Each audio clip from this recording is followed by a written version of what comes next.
परिश्रम का फल। बहुत पहले की बात है। एक किसान था, उसके 4 बेटे थे। किसान दिन रात मेहनत करता, पर उसके बेटे काम में उसकी मदद नहीं करते थे। वे सब कामचोर थे।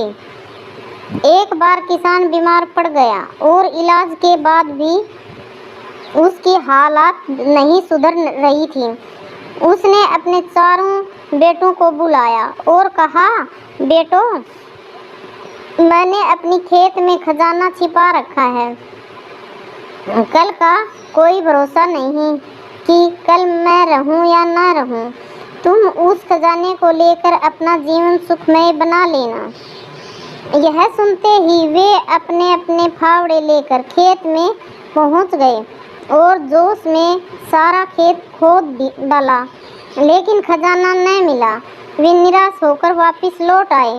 वे पिता से बहुत नाराज हुए।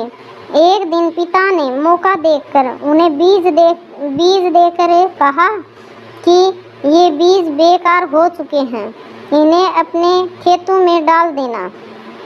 लड़कों ने सारे बीज खेतों में बिखेर दिए। कुछ दिनों बाद जोर की बारिश हुई। खेत में पड़े बीज अंकुरित होकर पौधे बन गए और कुछ ही दिनों में खेत फसल से लहलाने लगा। पिता ने मौका देखकर बेटों को बुलाया और कहा कि जो खजाना तुम्हें जमीन के अंदर नहीं मिला, वह खजाना जमीन के बाहर आ गया है। यह असली खजाना है।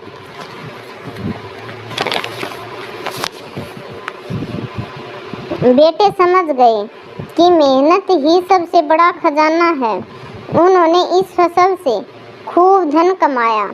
वह समझ गए कि परिश्रम ही सच्चा धन है। धीरे धीरे वे चारों अपने परिश्रम से सबसे धनी बन गए। तो देखा बच्चों, परिश्रम ही सच्चा खजाना होता है। शिक्षा। परिश्रम का फल मीठा होता है। परिश्रम ही सच्चा खजाना होता है। धन्यवाद।